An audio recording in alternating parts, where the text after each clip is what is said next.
Kill your channel, sir. Don't produce feedback. You guys are kind of sexy looking from this far away.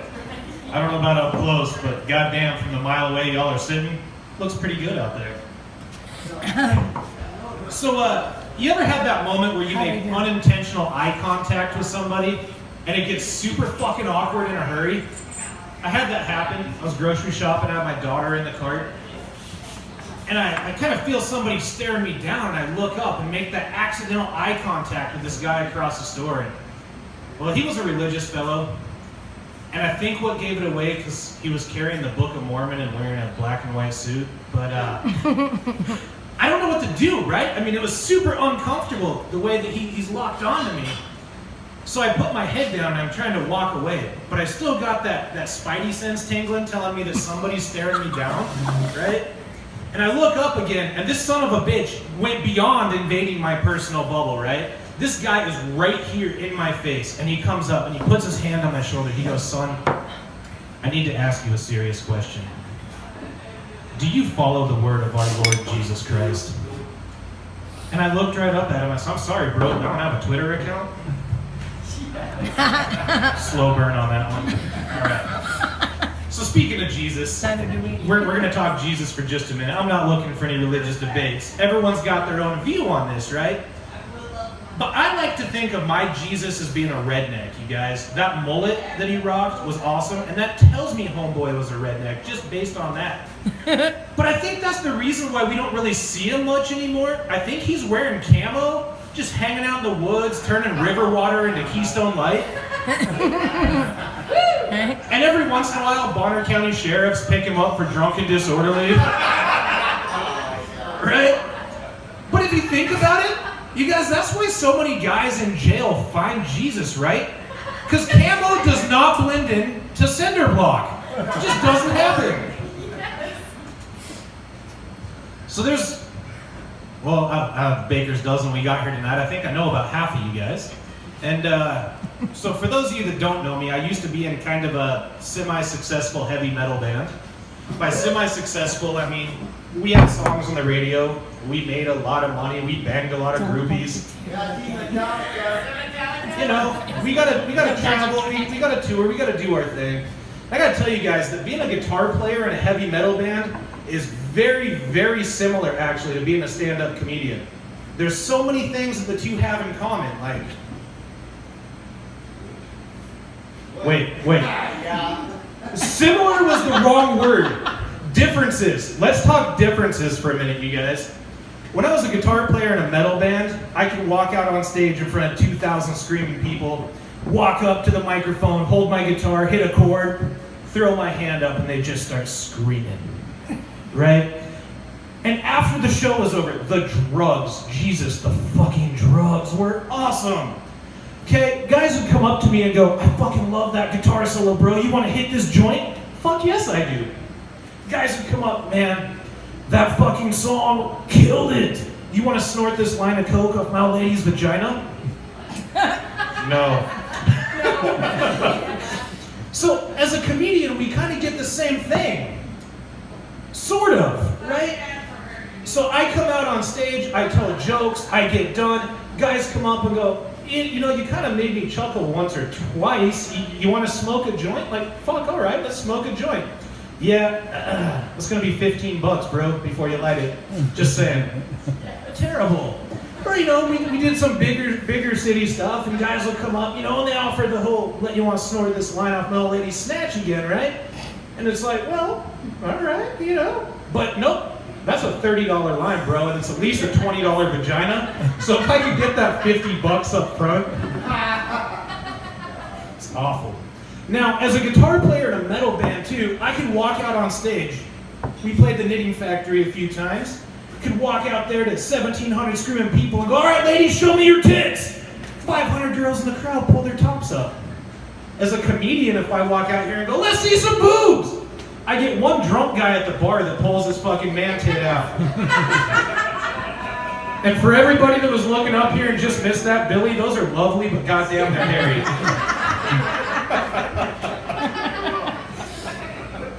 Now the other one is that I think the biggest difference that I really have to think about is that girls get fucking horny for guitar players. I'm not even kidding. You go up there and rip a solo, and girls start throwing bras and panties at you, and it's fucking awesome. And they always have these cute little notes inside, like, I want to have your babies, here's my phone number. As a comedian, the only time I've ever had underwear thrown on me, about a 400-pound fella threw his boxers up with a note inside that said, I want to touch tips, call me.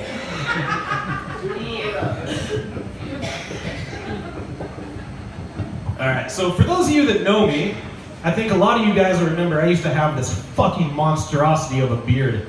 I kind of looked like Tom Selleck's mustache jumped off his face, butt-fucked a Sasquatch, and the resulting offspring was me, right? Yeah! I remember that shit. Except I was nowhere near as beautiful as Tom Selleck's mustache, right? Close. So I decided one day, I made the stupid mistake of deciding I was going to shave my face. I hadn't seen what I looked like in about 5 years. The minute I shave it off, I instantly regret that shit, right? Because I forgot what was underneath of that, and I saw it and I went, God damn, I love my girlfriend. I really do, because she has to look at this. I don't look at a fucking mirror and I'm good to go, right? But she has to see this shit every day. You guys, she really was a trooper too. Because I'm pretty sure it was only the first 12 or 13 times that she screamed when she woke up at 2 in the morning, and I'm crouched down on the bed going, it's my precious and I want it back. Oh man, so you guys know when you're a kid and Christmas or your birthday's coming up and you get super, super excited because you've got this list of shit that you want. Right? And you're going, I'm getting a remote control truck, I'm getting the G.I. Joe. Hey, mom got a new dildo, why can't I get something? But then every once in a while you got that fucking uncle that's weird. You know, he tells you not to tell anybody what happened and all that bullshit. But he always brings you an educational toy. And you're like, what the fuck do I need an abacus for, Uncle Ted? Seriously, an abacus? I got a fucking calculator on my cell phone. Yeah. So, anyway, I'm about to give you guys the educational gift here tonight in the form of a joke. We're going to do a little segment that I like to call the history of words, you guys. So, we're going to get a little education with our fun along the way. So, let's take a look first before we delve into this at the word Negro, okay? Universally, the word Negro means black. Pretty much any language out there, it means black. So that got me thinking, how the fuck does Caucasian mean white? Right? Where did Caucasian come from to describe white people? So we start doing a little research, get online. We're not really having a lot of luck. So as we're traveling, playing music, we're talking to people, and actually met this really old British guy who was able to fill me in on where this came from. And it's a great story, you guys.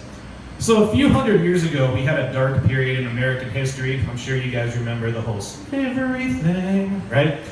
So, word of mouth travels a hell of a lot faster than anything else on the planet. So as these ships are hauling black people around the planet, word's starting to get out. And word gets to England that these black guys all have foot-long dicks, all right? And these British women start to get kind of excited. They're going, Jesus, fucking foot-long dicks coming in? Sign me up for a dozen. Who needs a dozen roses? Give me a dozen dicks, right? And these British guys don't know what to fucking do. They're panicking. They're going, shit, we ain't got no footlongs. What are we gonna do? So they're calling a town meeting and they're trying to figure out what they're gonna do here. How are they gonna fix this situation? And they're arguing back and forth for hours about this, you guys. And finally, one old boy at the back of the room stands up and he grabs his beer and he goes, listen, fellas, we're gonna break it down for you this way. Now it's true, none of us in here have a foot-long dick. I do. But at least our cocks are bigger than the Asians. It got shortened down and now we are Caucasians. Yeah. So I've got a young child at home. year-and-a-half-old daughter. And Harvard actually did a study recently, and I know that everybody here that's got kids is gonna know what I'm talking about, but every time that you would go to fuck and you have a toddler in your house, they go into full panic, start screaming, freaking out, right? So, and this isn't even a joke. Harvard really did this study and found that when you're getting ready to fuck, your body releases these pheromones, and young children pick up on that, and they go into self-defense mode because they don't want a sibling. So they think that if they freak out, it's gonna interrupt things. And so as a parent, you have to find something that that child loves so much that they don't give a fuck what else is going on as long as that is on the TV, right? With my kid, it was this movie, Moana. I don't know if any of you are familiar with that movie, Hawaiian Princess, right? But we would put on Moana, the kid is distracted. I could go bang her mom, be back in 30 seconds, and it's good, right? But the problem is that you start to develop these weird sexual fetishes, right? Because now, no matter what happens, whether the old lady's at work or not, the kid wants to watch Moana 24 hours a day. But now my dick thinks every time Moana comes on, it's time to get laid. So no matter what, Moana starts singing their fucking song, and my dick comes up like a drunk frat boy going, "What's up, bro?" It's fucking awful, you guys. Don't go to Disneyland. I came twice on that ride.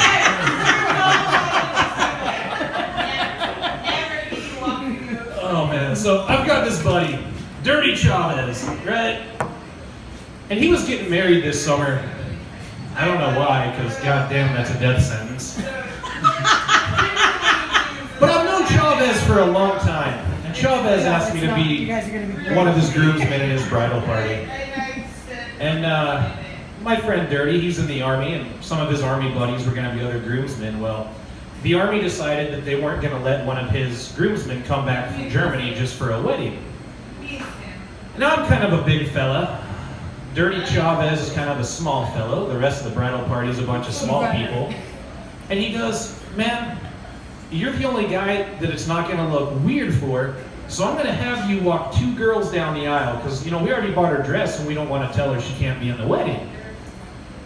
Now, I'm an asshole, so I kind of get a smirk on my face.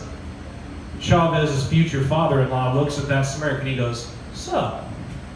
So I'm pretty sure I know how to handle 2 ladies at the same time, bro. I got this, right? So I laugh. Dirty laughs. Future father-in-law laughs. Future mother-in-law goes, "Both of those girls are only 16 years old." Awkward. But then the smartass in me comes out again, and before my brain could go, "Don't fucking do it, Les," my mouth goes, "Yeah, but 16 times 2 is 32, so if I fuck them both, we're okay." Again, I laugh. Dirty Chavez laughs. Future father-in-law laughs. I was uninvited to the wedding at that point, you guys.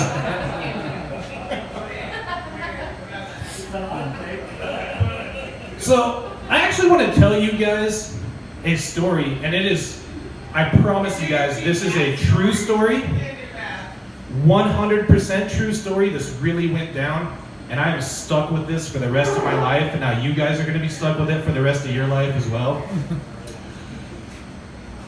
Not too long ago, I went to go visit my mom. The whole family was coming up, the brother, the sister, you know, cousins, everyone's getting together. We hadn't seen each other in quite a bit. It's a fucking Tuesday at 1 o'clock in the afternoon when I roll in the driveway. I had no idea what I was about to get into. So I go up to the front door, I open the door, and have you ever had one of those moments where your entire life just goes slow motion? Like everything around you almost comes to a halt. That's exactly what just happened for me. Because I open the door, and here's my younger brother, and he is just beating off like mad. Just glued to the TV, down on his fucking knees, and just beating off like it owes him money, right? And against my will, my brain